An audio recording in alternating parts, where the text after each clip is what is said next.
Olá a todos, estamos aqui hoje num programa que tem um objetivo especial. Vamos promover um debate com uma chapa que está concorrendo à eleição para o próximo quadriênio na Associação dos Assistentes Sociais e Psicólogos do Tribunal de Justiça do Estado de São Paulo, a ASP-TJSP. E a chapa que concorre à próxima eleição, é uma chapa única, é a chapa Integração Criando Caminhos. Se nós tivéssemos outras chapas, todas teriam um espaço igualitário para que pudéssemos promover um debate construtivo sobre várias questões que norteiam o cotidiano da categoria. A gente vive um cenário desafiador. A gente tem retirada de direitos de todos os lados. Temos a reforma da Previdência, reforma administrativa, tudo isso impacta diretamente o cotidiano do servidor público e, especialmente, de assistentes sociais e psicólogos. Nesse cenário de pandemia, então, a categoria passou a enfrentar, a lidar com novas questões, um aumento significativo da demanda de trabalho, questões ligadas à assédio moral, faltam condições de trabalho, as equipes estão defasadas, tudo isso se acentuou ainda mais nesse momento difícil, e a gente tem um Tribunal de Justiça que celebra os números, os feitos conquistados nesse período, mas essa celebração não se reverte um reconhecimento concreto, não se reverte em qualquer tipo de benefício para quem está fazendo essa situação, esse cenário positivo acontecer. Então, para debater aqui com a gente hoje, apresentar aqui os pontos importantes da Carta-Programa, eu convido a Chapa 1, a Chapa Integração, Criando Caminhos, para participar deste importante debate.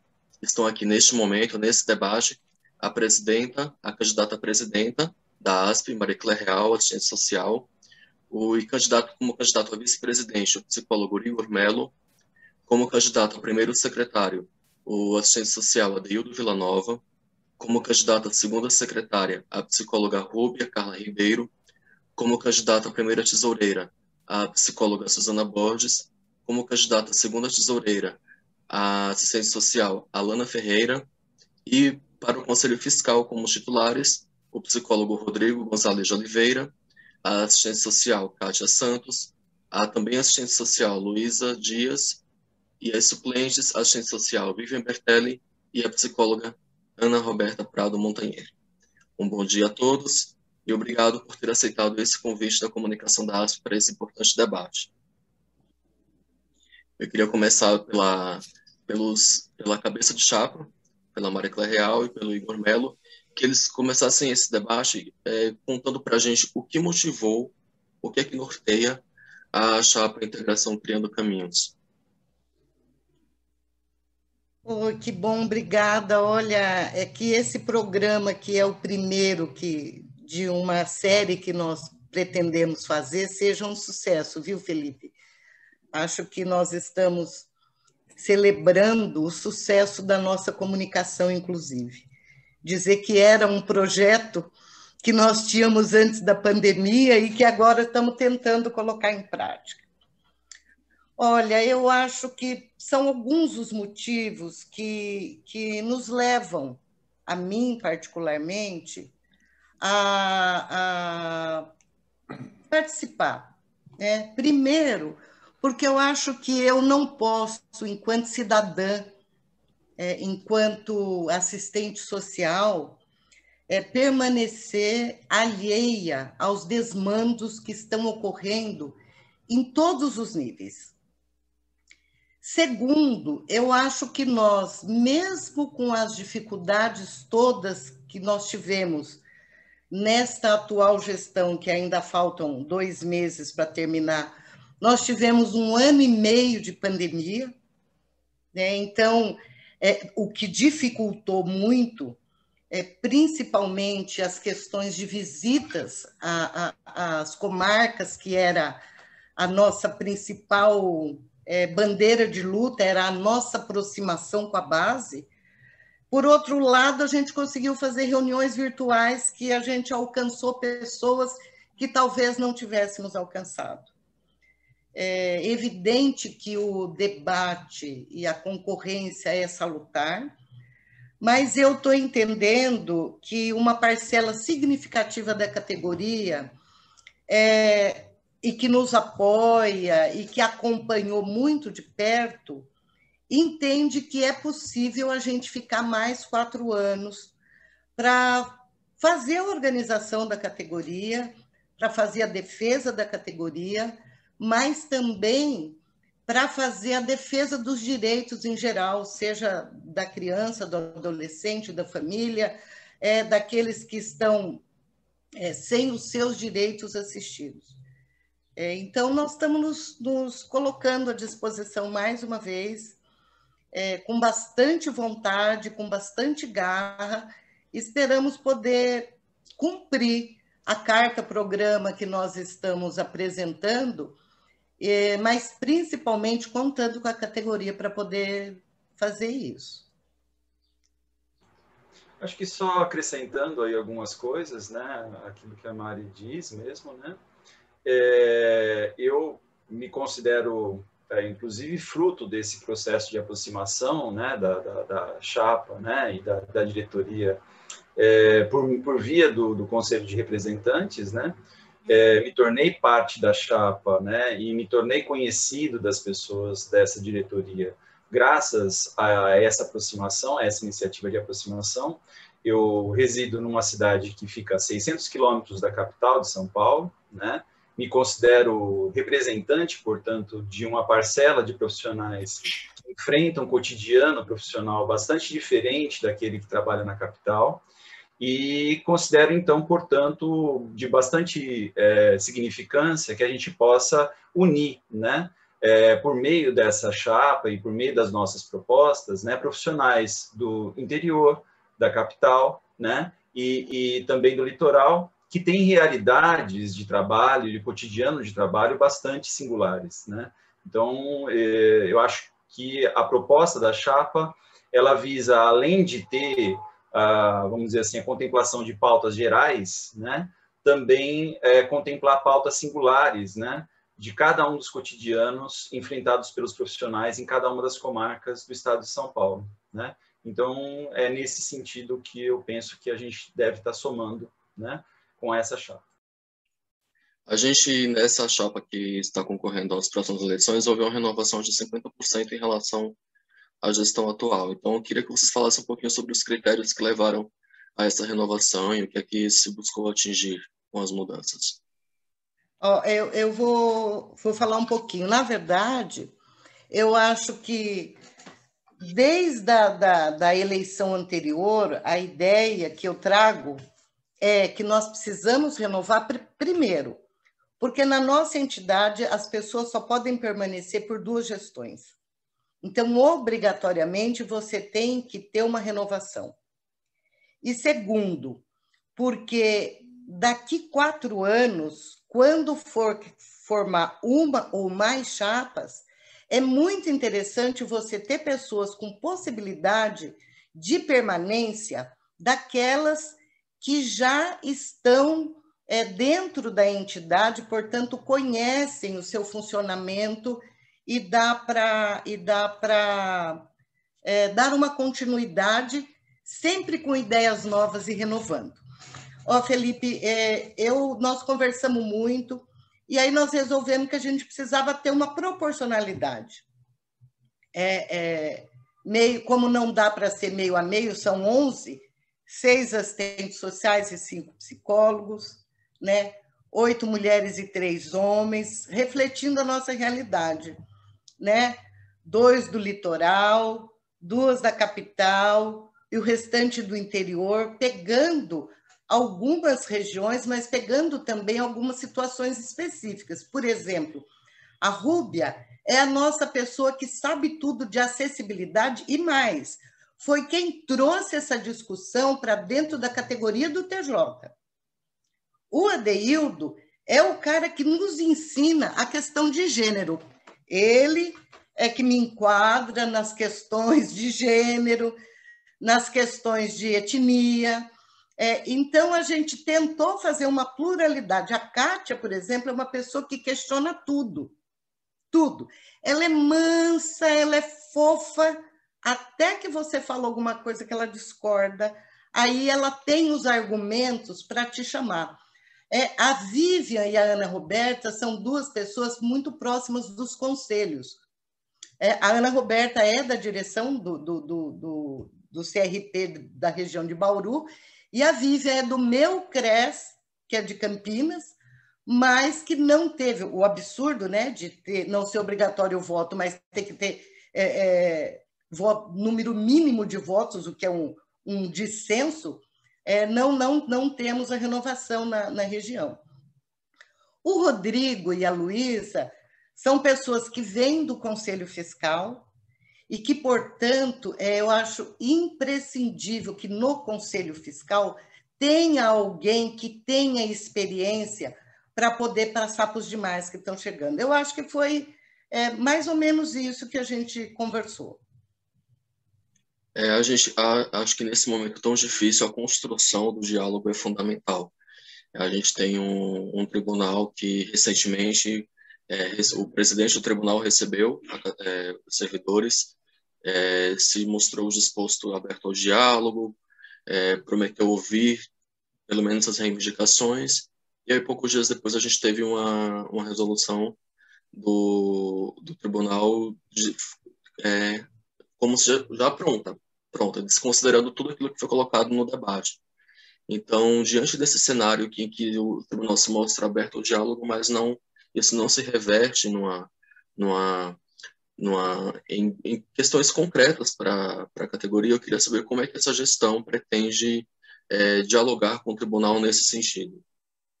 E pior, além de ter soltado 2 dias depois, ou 3, essa resolução, agora teve que voltar atrás e soltar outra, né?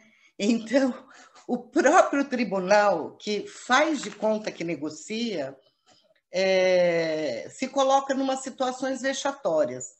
Ontem nós recebemos um e-mail da assessoria da presidência do tribunal, dizendo que vai começar as reuniões setoriais, né?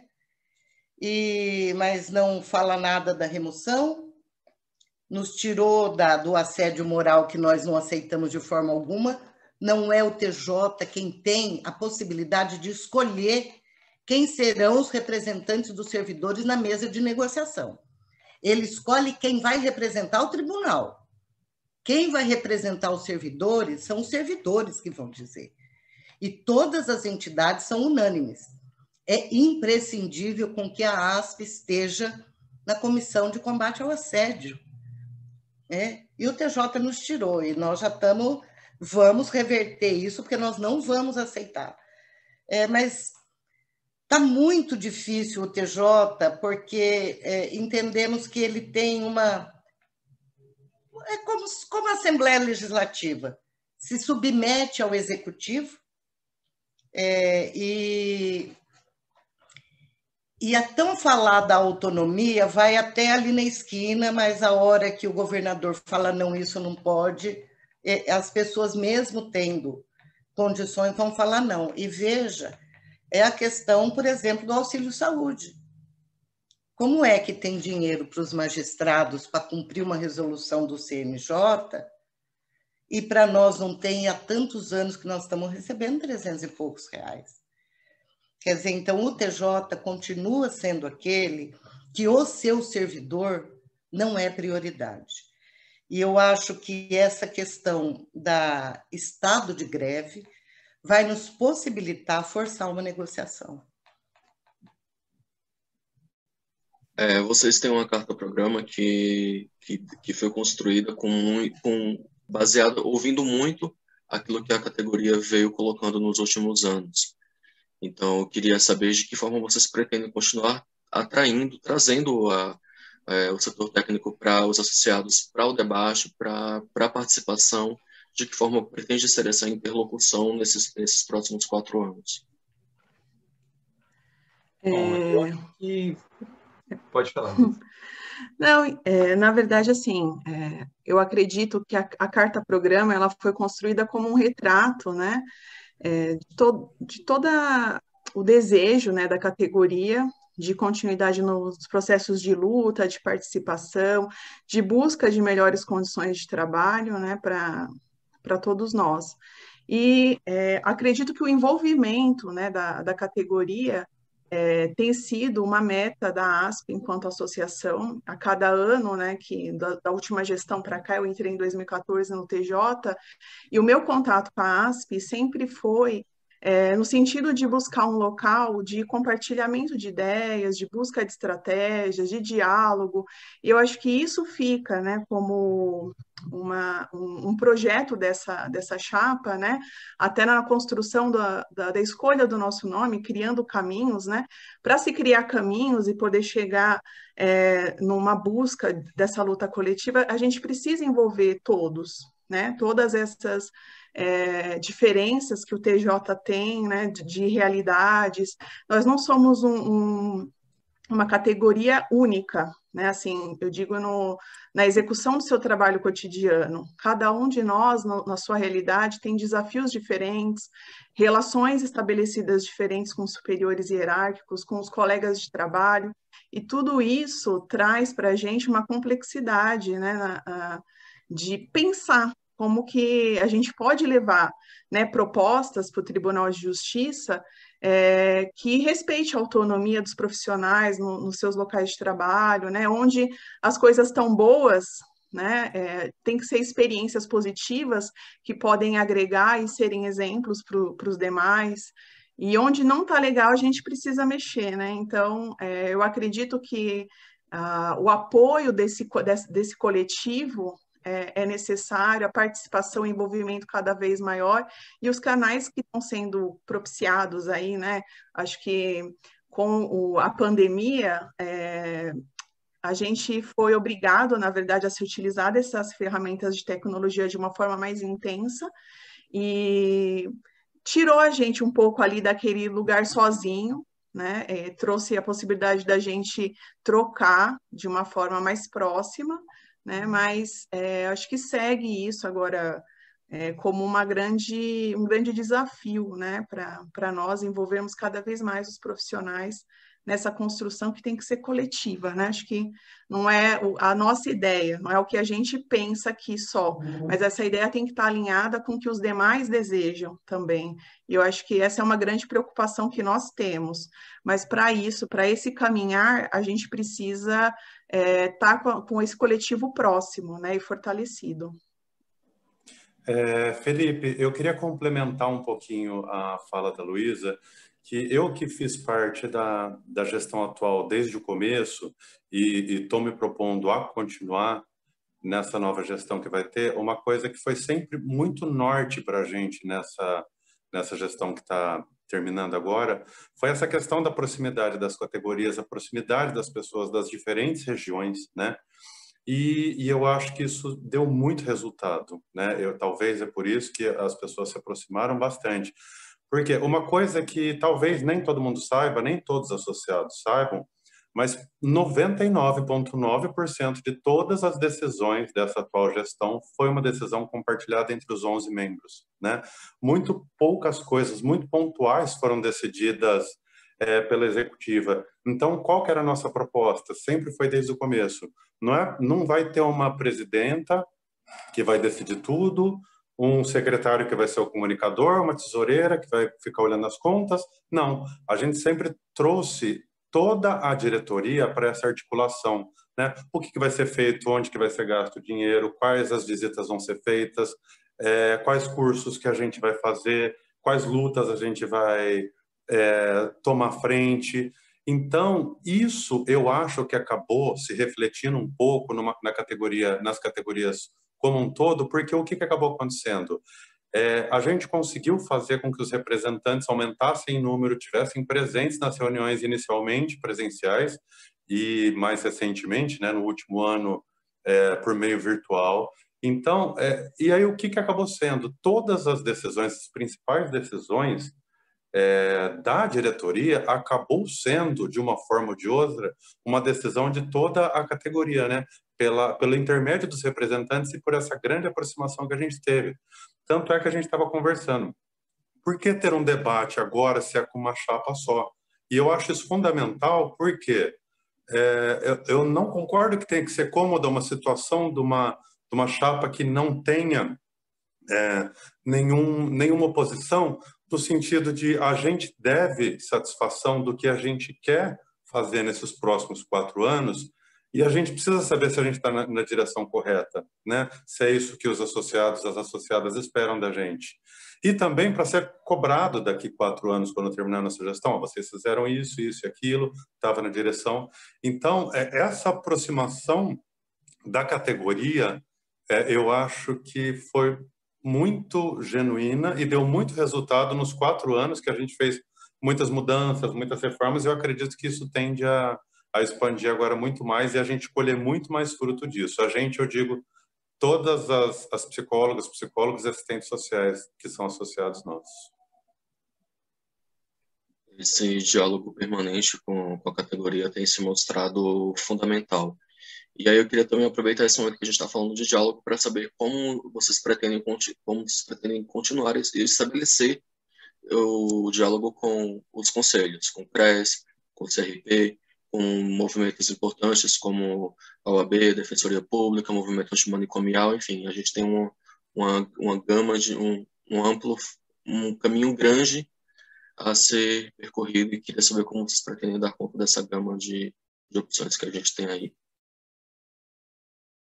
Felipe, consta na nossa carta, né, programa, todas essas entidades que você está mencionando, e pode ser até que outras sejam incluídas, né, dentro do processo.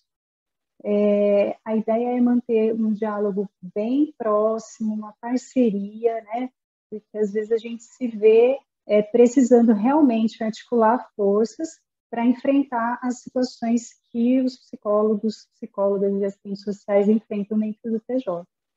Então, a princípio, manter um diálogo bem estreito, a comunicação contínua e parceria para enfrentar as dificuldades.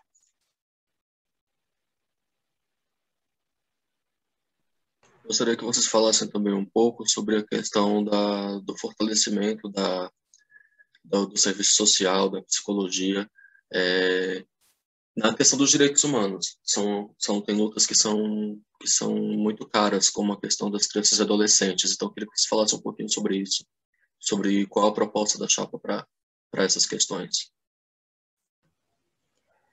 A proposta da chapa, Felipe, seria refletir realmente com a categoria a respeito de todas essas questões que envolvem criança e adolescente, principalmente suas famílias, nas políticas públicas, porque a gente trabalha diretamente com essas famílias, com essas crianças. Essas são questões que a gente atua no dia a dia, né? E a gente precisa ter esse diálogo junto com a política pública, lutando por essas políticas, para que a gente possa garantir os direitos dessas crianças, dessas famílias, que elas possam ter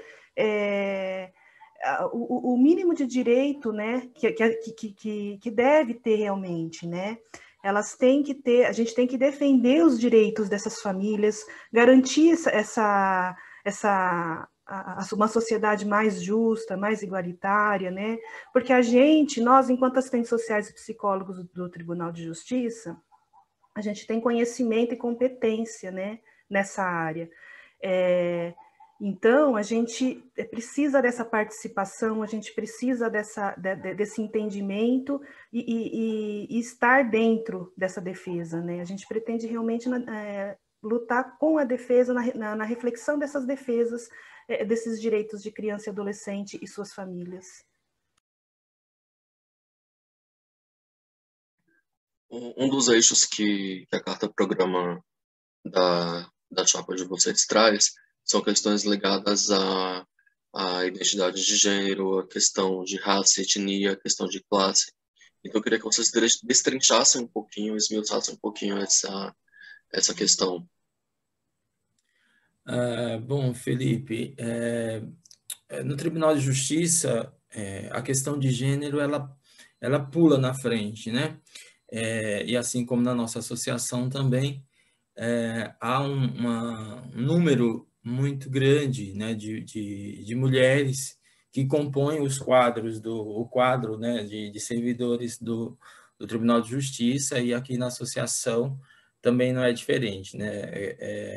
A maioria das nossas associadas elas são do sexo feminino, e assim como na sociedade, a gente sabe que no TJ vários direitos dessas mulheres são violados, né? Então, o que a gente pretende com relação à questão de gênero é trazer esse debate, discutir essas questões, considerar as especificidades dessas mulheres trabalhadoras que estão no interior do TJ, que agora, no trabalho remoto, têm sofrido muito com essas novas demandas, né, com essas novas atribuições que surgiram nesse trabalho remoto. Então, a mulher ela tem que cuidar da casa, ela tem que cuidar do trabalho, ela tem que cuidar dos filhos, ela tem que cuidar do seu ente querido que mora com ela, às vezes o pai, a mãe, o avô, a avó. Então, infelizmente, a gente vive nessa sociedade patriarcal, onde essas atividades de cuidado, essas funções de cuidado, muitas vezes são delegados, né, são atribuídas a essas mulheres. E a gente sabe o quanto isso tem afetado o cotidiano dessas mulheres, né, o cotidiano profissional, o cotidiano domiciliar que tem trazido, né, crianças que não estão indo para a escola, estão tendo que ficar em casa, né? Então, acaba, nessa cultura que a gente tem, esses cuidados ficando com essas mulheres. Então, a ideia dessa nossa chapa é trazer essas questões, debater essas questões junto ao próprio Tribunal de Justiça, para que isso seja considerado, especialmente nesse momento agora de pandemia. Então, isso tudo está ligado a respeito aos direitos dessas mulheres, né? E aí, quando a gente fala da questão racial, da questão de classe também, é importante que a gente estabeleça um perfil, que a gente estabeleça um panorama de quem são nossas servidoras, quem são nossas associadas, né? Então, acho que a ideia também é trazer um pouco desse perfil, desse panorama, talvez mais aí para frente, realizar um censo, uma pesquisa, um levantamento, não sei que nome a gente pode utilizar para isso, para estabelecer esse perfil dessas mulheres, até para poder entender e conseguir atender de maneira mais adequada essas questões que vão aparecer e que aparecem para a gente, né? Então, a questão de gênero na nossa categoria, eu penso que é uma questão fundamental, especialmente porque temos majoritariamente um quadro de servidoras e associadas majoritariamente feminino. E isso a gente não pode negligenciar, né? A gente precisa trazer essa discussão não só no campo profissional, né, técnico, mas no campo político mesmo, né? Quem são essas mulheres que estão na nossa categoria, né? O que elas fazem, que atividade política elas exercem. Acho que isso é importante, porque isso fortalece a luta dos servidores, das servidoras, mas fortalece também a nossa própria associação, porque tendo mulheres que trabalham essas questões, tem um engajamento político, tem uma liderança política, a gente tem pessoas aqui que participam, né, de conselhos que regulamentam a nossa profissão, e são mulheres que estão à frente desses serviços, né, estão à frente dessas categorias e que trabalham questões na própria profissão. Então, quando a gente vê nossa quadro aqui, né, da diretoria, a gente vê uma maioria de mulheres, a gente também fica muito fortalecido, porque a gente sabe que não são qualquer mulheres, né? São mulheres que estão aí na luta, que estão trabalhando nas suas comunidades, que estão nos seus conselhos que regulamentam a profissão. Então, acho que é importante a gente debater isso, discutir essa questão e trazer para o interior da nossa categoria, porque, infelizmente, isso é muito negligenciado ainda, né? As pessoas não dão a importância que essa temática tem para a nossa categoria, né? Não só essa temática das mulheres, mas a gente, como eu coloquei anteriormente, questão de raça, questão de classe, questão da acessibilidade, entre tantas outras que a gente vai debater e vai tentar trabalhar no sentido de buscar essas formas de respeitar essas diferenças, essas diversidades. Outra questão uma questão a mais, Felipe, só me permita, por favor, colocar uma questão, que eu acho que quando a gente discute a questão da identidade, gênero, a gente discute a identidade, né, racial, né, isso possibilita muitas vezes que nós, profissionais, né, assistentes sociais e psicólogos, que atuamos aí junto aos jurisdicionados, também contemplemos essas questões de identidade junto aos jurisdicionados no nosso trabalho. Então, é como se a gente trabalhasse lutando, né, pelo reconhecimento dessa identidade, de questões que são específicas dessas identidades, né, e que a gente, ao lutar pelos nossos direitos, também alcançasse, de alguma forma, os direitos dos outros, né, dos nossos jurisdicionados, que são, em última instância, o principal público, né, da atuação do Tribunal de Justiça, de alguma forma. Eu acho importante falar sobre isso. Eu também só queria complementar, e só para a gente pensar esse debate de identidade de gênero, porque quando a gente fala em identidade de gênero, a gente sempre associa a questão da mulher, entre outras, né? Mas, assim, é importante a gente pensar que a gente precisa discutir o nosso papel de homem também nessa sociedade patriarcal, né? E como essa condição de ser homem me traz alguns privilégios, né? Então, eu preciso também discutir a questão, quando eu discuto gênero, eu não posso só ficar discutindo a questão da mulher, da homossexualidade, questão do trans. A gente precisa também discutir a questão do homem cis, né? Do homem hétero, do homem gay, do homem... Então, é pensar sobre essas diversas identidades de gênero. Não é segmentar apenas na questão da mulher, como a maioria dos debates de gêneros acontecem por aí. Então, é só para a gente, só para acrescentar um pouco mais essa observação de nós, como homens, também pensar sobre esse papel que a gente exerce na sociedade, que é um papel também de muitos privilégios e de uma situação muito cômoda que a gente precisa discutir e rever, inclusive, esses conceitos e esses papéis que a gente realiza. Tem uma outra questão muito delicada, que é a questão do assédio moral. Não é uma questão nova, não é uma questão recente, mas é um ponto que se tornou, que foi potencializado com essa pandemia. Então, assim, a cobrança de metas que não existiam, preenchimento de documentos e relatórios, a questão do trabalho remoto, tipo, tem que cumprir de casa, pode cumprir de casa, tem que se expor e tem que ir para o fórum. Então, são questões que foram novas dentro de um tema que não é novo. E eu queria saber como é que a Chapa está se propondo a trabalhar essa questão, a enfrentar a questão do assédio dentro desse novo cenário. Sobre o assédio,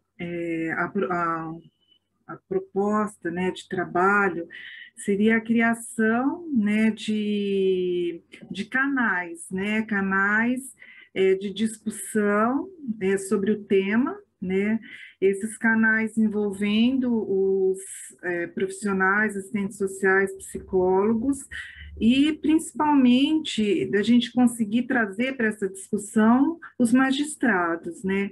Porque o assédio moral, ele é muito velado, né? Onde que o assédio moral é percebido? Às vezes num despacho, você é assediada, né? E como que você vai trazer essa situação que é tratada num processo? Você vai trazer isso a público, né? Que envolve aí a identidade do juiz, envolve aí o caso que está sendo tratado, né? E muitas vezes o medo da perseguição, porque se você revela esse assédio, né? A gente tem conhecimento de colegas que precisaram até se mudar de comarca por conta do assédio sofrido. Então, assim, é um tema bastante delicado, um tema bastante sofrido, assim, enfrentado por todos. Eu acho que não tem um profissional que, dentro do TJ, em menor proporção, não tenha sido assediado. nessas situações, né? Porque é muito complexo o assédio, porque geralmente, assim, tem magistrados que são assim verbalmente ofensivos, né? Mas eles também não isso eu acho que é em menor proporção, né? Acho que a coisa é mais velada, né? E isso precisa mesmo ser trazido à tona. Os profissionais eles precisam ter esse espaço de acolhimento, né? Acolhimento das suas demandas, acolhimento das suas necessidades, né, dessas situações que eles sofrem, né, ter um espaço para acolher, para discutir, para alterar essa realidade, né? E o assédio ele não é ele não é de nós para com os nossos superiores, né? Isso é deles para com a gente, né? Então assim essa diferença que tem, né? Acho que dentro da distribuição das relações de trabalho tem as diferenças, né? Mas elas não podem servir como meio de opressor, como meio de você se valer da sua posição para oprimir quem está numa posição diferente que a sua, né? E então essas discussões eu acho que assim aproxima bastante, eu acho que também é um meio de aproximar a categoria, né, aproximar a diretoria da base, que essa é uma proposta mesmo, né, da chapa. Inclusive, né, uma coisa que o Igor falou, eu estou, né, aqui também como conselheira nessa chapa, porque é fruto de uma aproximação que teve, né, da gente se conhecer, da categoria se unir. Então, estar aqui hoje é fruto dessa aproximação. Gostaria só de complementar também, sim. Por favor. Eu acredito que essa chapa, acho que está empenhada, né, em garantir um espaço de participação nas comissões que discutem o assédio moral no Tribunal de Justiça, e porque eu acredito que assim, o assédio moral ele é uma vertente de uma violência institucional que está sendo empregada como uma forma de controle dos processos, né, e de atribuir ao indivíduo, né, ao profissional de forma isolada, desconsiderando todo o contexto de trabalho, as dificuldades que ele tem, a responsabilização pelo cumprimento de uma determinada meta, né, que vai ser traduzida aí numa produtividade. Isso a gente precisa combater porque implica diretamente nas questões afetas à nossa profissão, né? Nem sempre a gente consegue ser tão rápido, nem sempre a gente consegue produzir da forma como o tribunal nos coloca, né? E a gente vê cada hora mais uma chuva de provimentos, né, que estão rebatendo diretamente nossas atribuições. E até que ponto essas mudanças que estão sendo promovidas estão sendo pensadas de forma conjunta, né? São apenas imposições que precisam ser discutidas internamente junto à presidência também. É isso mesmo, Luísa, e assim, isso está sendo bastante perceptível agora na pandemia, né? Assim, com essa exigência de prazos para cumprir, desconsiderando esse contexto que dificulta o nosso acesso, né, às pessoas que precisam dos nossos serviços, né, os jurisdicionados, e tem uma exigência em cima, sem considerar esse contexto que às vezes pode pôr em risco, né, a nossa saúde, a saúde de quem a gente atende, por conta de um prazo, por conta de uma exigência numérica, né, e prejudicando a qualidade do nosso trabalho, né, visando uma quantidade, uma satisfação de interesses que não são os interesses éticos, os interesses sociais, os interesses de qualidade das pessoas que a gente atende, né?